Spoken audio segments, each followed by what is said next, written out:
Your brain can imagine your failure in high definition. It can picture the embarrassment. It can hear the criticism. It can feel the shame in your chest before anything has ever happened. But when someone says, visualize success, suddenly the image gets blurry. The victory feels far away. The confident version of you feels almost fake. The better future feels like something you're trying to force yourself to believe. So you start wondering, why is it so easy to believe in my collapse, but so hard to believe in my rise? Here's the truth. You are not broken. Your brain was trained for survival long before it was trained for fulfillment. Science calls part of this the negativity bias. The brain tends to pay more attention to danger than reward because, for most of human history, missing a threat could get you killed. Missing a beautiful opportunity usually did not. If your ancestor ignored a strange sound in the bushes, that could be the end. But if they ignored a beautiful sunset, nothing terrible happened. So the brain learned to scan. It learned to predict pain. It learned to rehearse what could go wrong. And that old survival system is still inside you now. Only now, the threat is not always a tiger in the bushes. Now, it is an email, a conversation, a stage, a camera, a bank account, a health symptom, or a dream you are afraid to chase. When you imagine failure, your threat system responds quickly. The amygdala helps scan for danger. The anterior cingulate cortex helps monitor conflict, mistakes, pain, and the feeling that something is wrong. These systems are not stupid. They are ancient protectors. They are the guards at the gate. But a guard that never rests eventually becomes a prison guard. That is what happens when the mind keeps rehearsing danger. It starts calling fear wisdom. It starts calling anxiety intuition. It starts calling self-protection truth, even when it is only an old survival pattern repeating itself. That is why failure can feel so real in the body. Your chest tightens, your stomach turns, your breathing changes, and suddenly the imagined failure does not feel imagined anymore. It's real. But imagining success often asks your brain to use a different kind of system. It has to focus. It has to plan. It has to move toward reward. That involves the prefrontal cortex, which helps with direction and self-control, and reward circuits connected with areas such as the striatum. These pathways can be trained, but for many people, they are quieter because they have not been practiced as often. So failure feels vivid and success feels distant. Not because failure is more real, because failure has been rehearsed more. Threat circuits are built to grab your attention fast. Reward and planning circuits need more repetition before they feel real. That is why fear shouts. Possibility speaks softly. That is why 10 seconds of imagining failure can hit your whole body, while 10 seconds of imagining success can feel like nothing.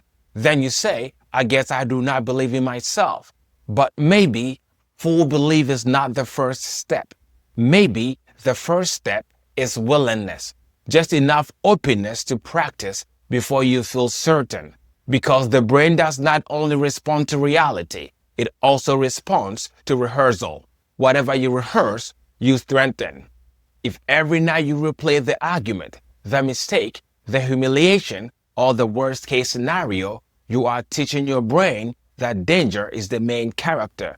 And this is not about shaming fear. Fear was trying to protect you, but at some point, the protector becomes the prison. A known prison can feel safer than an unknown freedom. That is a hard truth, but if you can see it, you can begin to change it. And this is where spirituality and neuroscience finally meet. The mystic said, where attention goes, energy flows. Jesus said, the eye is the lamp of the body. The Buddha taught that the mind is shaped by repeated attention. The Stoics trained themselves to see clearly before reacting emotionally. Advaita asked, Who is the one watching these thoughts? Different languages, same doorway. You are not every image your mind produces. You are not every fear your body feels. You are not the failure movie. You are the awareness watching it. And if you can watch it, you can begin to redirect it. But let us be clear, because this is where a lot of modern spirituality becomes lazy. A thought is not a magic wand. You do not create reality by pretending fear does not exist. You do not become successful by lying to your nervous system. And you do not heal by covering panic with positive words you do not actually believe. The goal is not fake positivity. The goal is honest training. You are teaching your nervous system that safety is possible. Action is possible. Courage is possible. A better future is possible. Many people think they are afraid of failure, but often they are not afraid of the event itself. They are afraid of the feeling that might come with it.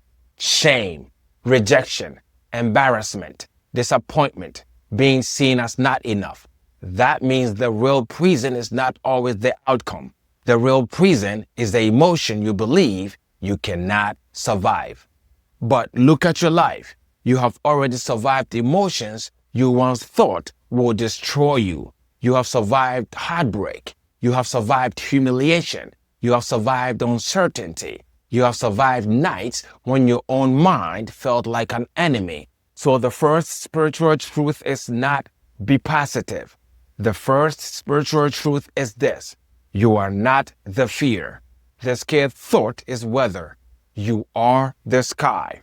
The failure movie is playing in the mind, but you are not the movie. You are the one watching it. And if you can watch it, you can begin to train what comes next. So how do you train the brain to rehearse success with the same clarity that it rehearses failure?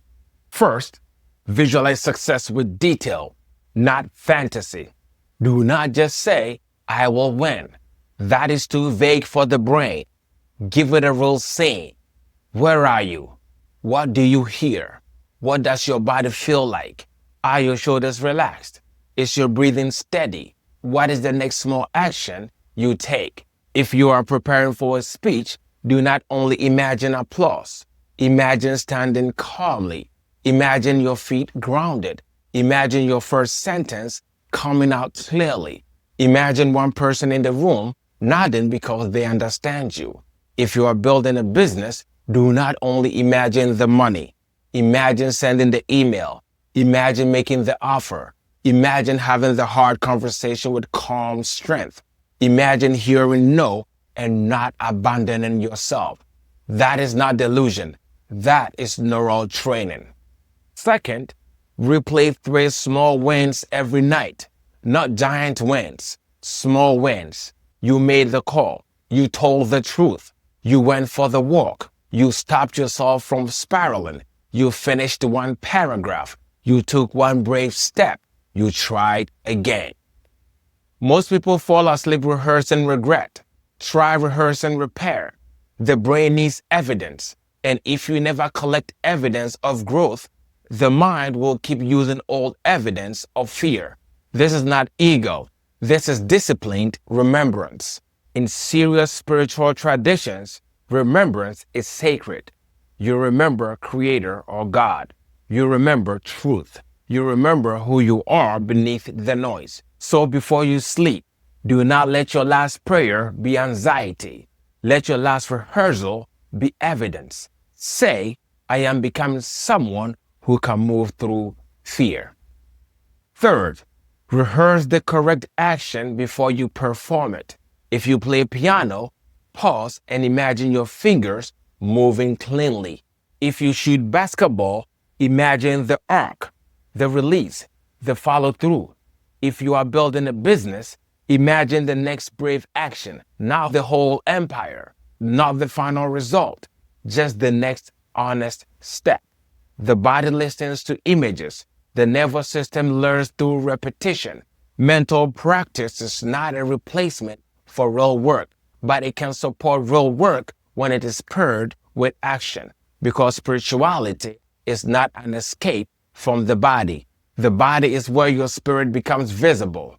The body is the instrument through which consciousness enters and experiences the world. Fourth, interrupt failure rehearsals. When your mind jumps to the worst outcome, do not shame yourself. Name it. Say, this is a failure rehearsal, or this is my brain rehearsing danger. Then breathe. One slow breath can tell the body, we are not being chased right now. Then replace the image with realistic success rehearsal. Not perfection, not fantasy, just the next wise step. Ask yourself, what would it look like if I handle this well? Not perfectly, well. Because success does not always mean applause, money, victory, or everyone approving of you. Sometimes success means staying present. Sometimes success means taking the next honest step. Sometimes success means failing without turning it into an identity. If your mind says, I will fail, answer, fear is here, but I can still move. If your mind says, they will judge me, answer, maybe some will. Maybe my life cannot be ruled by imaginary judges. If your mind says, I am not ready, answer, readiness is built by moving. This is the difference between spiritual fantasy and spiritual maturity. Fantasy says, nothing bad will ever happen. Maturity says, whatever happens, I will remain connected to the truth, love, and courage. The point is not to destroy fear. Fear has a purpose. Fear has to protect you. Fear can make you prepare. Fear can sharpen your attention. But fear is a servant, not a king. When fear becomes king, your whole inner kingdom suffers. So train the servant. Do not worship it. Your brain may naturally picture failure first, but natural does not mean final. A garden naturally grows weeds if nobody tends it. That does not mean the garden is cursed. It means the garden needs a gardener. Your attention is that gardener. Your breath is that gardener. Your repeated visualization is that gardener. Your small wins are seeds. Your courage is water. Your willingness is sunlight.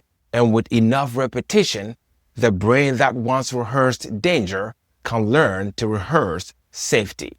The mind that once saw collapse can learn to see possibility. The body that once braced for failure can learn to embody success. Not because you lied to yourself, because you trained yourself.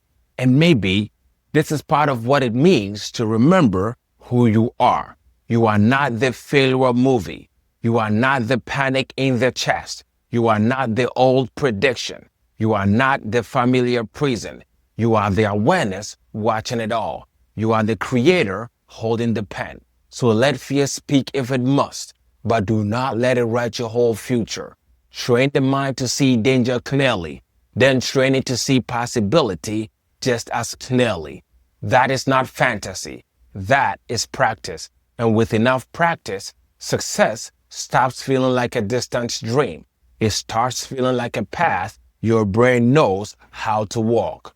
So tonight, before you sleep, do one small thing. Remember 3 moments when you did not give up.